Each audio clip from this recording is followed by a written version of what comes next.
ఉచిత బస్సు అమల్లోకి తెచ్చిన కూటమి ప్రభుత్వం సూపర్ 6 హామీల్లో భాగంగా త్వరలో మహిళలకు 1,500 రూపాయలు భృతి ఇవ్వడానికి సంసిద్ధంగా ఉందని మంత్రి కందుల దుర్గేష్ అన్నారు.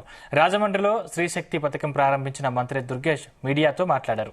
తల్లికి వందనం పథకం అమలు తర్వాత కూటమి ప్రభుత్వంపై ప్రజల్లో నమ్మకం పెరిగిందని అన్నారు. రాష్ట్రంలో ప్రతిపక్షం అనేది లేదని, పులివెందుల ఎన్నికలతో తేలిపోయిందని దుర్గేష్ అన్నారు.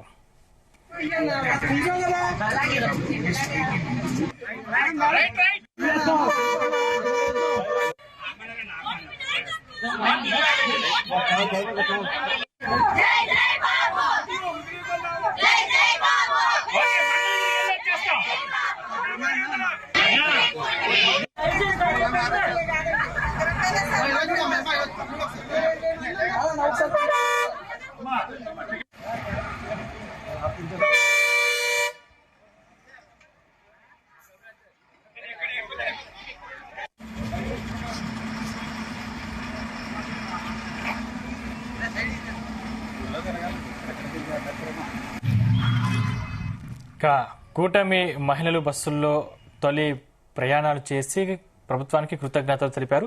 తమకు ఉచిత బస్సు పథకం ఒక వరమని, పనులు ఉంటే తప్ప కాలక్షేపానికి ఎవరు బస్సులో ఉచిత ప్రయాణాలు చేయరని అంటున్నారు. మరిన్ని వివరాలు మా రిపోర్టర్ ప్రసాద్ అందిస్తారు.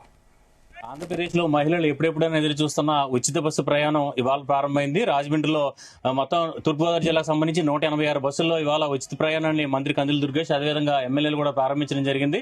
మహిళలు హర్షాతిరేకాలు వ్యక్తం చేసిన పరిస్థితి అయితే ఉంది. ప్రస్తుతం మనం ఇక్కడ ఒక ఎక్స్ప్రెస్ బస్ లో ఉన్నాం. ఇక్కడ ఇప్పటికే మహిళలు కూడా టికెట్లు తీసుకోవడం జరిగింది. మనం చూడొచ్చు, స్త్రీశక్తి పథకం పేరుతో ఈ టికెట్ కూడా ఇష్యూ చేయడం జరిగింది. జీరో టికెట్ కూడా ఇష్యూ చేసిన పరిస్థితి అయితే ఉంది. మొత్తం మీద ఇవాళ ఏదైతే 5 రకాల బస్సుల్లో ఉచిత ప్రయాణం అనేది ఉండబోతుంది. ఈ నేపథ్యంలో ఇక్కడ తూర్పుగోదావరి జిల్లాతో పాటు చుట్టుపక్కల జిల్లాలన్నీ కూడా ప్రయాణాలు కూడా పెరిగే అవకాశం అయితే కనిపిస్తుంది. ప్రస్తుతం మనతో పాటు మహిళలు ఉన్నారు. వారు రెస్పాన్స్ కూడా తెలుసుకునే ప్రయత్నం చేద్దాం. చెప్పండి మేడం, ఎలా ఉంది? ఇప్పుడు ఎప్పుడెప్పటి నుంచో ఈ ప్రయాణం కోసం ఎదురు చూస్తున్నారు. ఇవాళ ఈ సందర్భంగా మీరు ఎలా ఫీల్ అవుతున్నారు? 79వ స్వాతంత్ర దినోత్సవం నాడు ఎన్డీఏ కూటమి ఆంధ్ర రాష్ట్రంలో మహిళలందరికీ కూడా ఒక వరంగా స్త్రీశక్తి ఉచిత బస్సు పథకాన్ని ప్రకటించడం మా మహిళలందరూ కూడా చాలా ఆనందోత్సవాలతో ఉన్నాము. ఎందుకంటే ఒక మహిళ యొక్క ఆర్థిక శక్తి బాగుంటే కుటుంబం బాగుంటుందనే ఒక ఆలోచనతో ఈ ఉచిత బస్సు ప్రయాణం అనే మహిళలకనే ఒక పథకాన్ని మేనిఫెస్టోలో పెట్టడమే కాకుండా కూటమి ప్రభుత్వం ఇప్పుడు అమలు చేస్తుంది. దీనివల్ల లబ్ధి పొందిన మహిళలు తమ కుటుంబ భారం తగ్గి తమ కుటుంబం ఆర్థికంగా ముందుకు వెళ్లే విధంగా చాలా ఈ ఉచిత బస్సు పథకం అనేది ఉపయోగపడుతుంది. మహిళలందరూ ఈ పథకాన్ని సద్వినియోగం చేసుకుని ఏదైతే ప్రభుత్వము మహిళల కోసం కేటాయించిన బస్సుల్లో వాళ్ళు ప్రయాణించి ఈ రవాణా ఛార్జీలు తగ్గించుకుని మన నాయకులందరూ కూడా ఏ ఉద్దేశంతో ఈ పథకాన్ని పెట్టారో దాన్ని సఫలీకృతం చేస్తారని ఆశిస్తూ మా మహిళలందరి తరపున ఎన్డీఏ ప్రభుత్వానికి ప్రత్యేకించి నారా చంద్రబాబు నాయుడు గారికి కృతజ్ఞతలు తెలియజేసుకుంటున్నాం. మహిళా కండక్టర్ ఉన్నారు, చెప్పండి ఎలా ఉంది ఏర్పాట్లు? మీకు ట్రైనింగ్ అది ఇచ్చారా?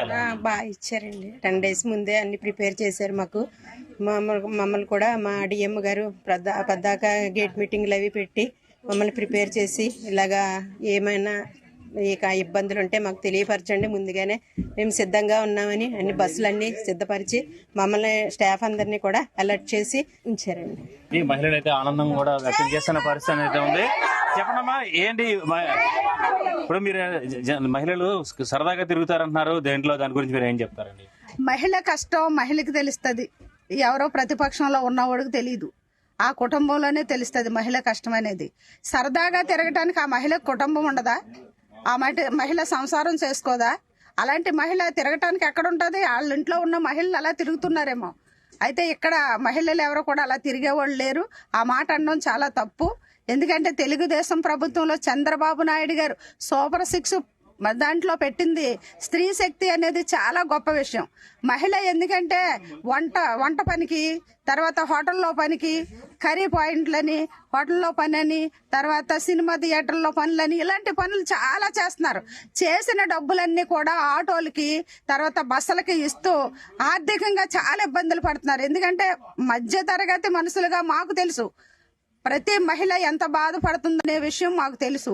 వాళ్ళ బాధపడుతూ ఈరోజు చంద్రబాబు నాయుడు గారు పెట్టిన దాంట్లో వాళ్ళకు వచ్చిన 200లో 100 రూపాయలు పోయేది 100 రూపాయలు మిగులుతుంది. కానీ ఈ రోజు ఎంత పని చేసుకుంటే అంత డబ్బులు కూడా ఇంటికి పట్టుకెళ్తున్నామంటే ఆ మహిళలో ఉన్న ఆనందం మా అందరికీ తెలుసు. ఎందుకంటే ప్రతిపక్షం వాళ్ళు ఏదో మాట్లాడతారు, అవన్నీ కూడా కళ్ళబొల్లి మాటలు, అలాంటి మాటలు ఎవరు నమ్మటానికి లేరు. ఇది ఒక సందడి వాతావరణంలో ఇవాళ ఇక్కడ సూపర్ 6 పథకంలో భాగంగా స్త్రీ శక్తి పథకం అయితే ప్రారంభమైంది. అయితే దీన్ని పూర్తి స్థాయిలో తాము సద్వినియోగం చేసుకుంటామని చెప్పి కూడా ఇక్కడ మహిళలు కూడా చెప్తున్నారు. అదేవిధంగా కేవలం ఇక్కడి నుంచి చూస్తే కనుక రాజమండ్రి నుంచి ప్రస్తుతం పుణ్యక్షేత్రాలు కూడా ఇక్కడ నుంచి మహిళలు పెద్ద ఎత్తున తాకడం. ఎందుకంటే కోనసీమ తిరుమలగా ప్రసిద్ధి చెందిన వాడపల్లితో పాటు విజయవాడ ఈ ఆలయాలు కూడా ఇక్కడ నుంచి ఎక్కువ సంఖ్యలో మహిళలు వెళ్లే అవకాశం అయితే కనిపిస్తుంది. మొత్తం మీద ఒక సందడి వాతావరణంలో, ఉత్సాహకరమైన వాతావరణంలో ఇవాళ ఇక్కడ రాజమండ్రిలో సూపర్ 6 పథకంలో ఉచిత మహిళల బస్సు ప్రయాణం అయితే ప్రారంభమైన పరిస్థితి ఉంది. ఇది ఇక్కడ తాజా పరిస్థితి. War to studio.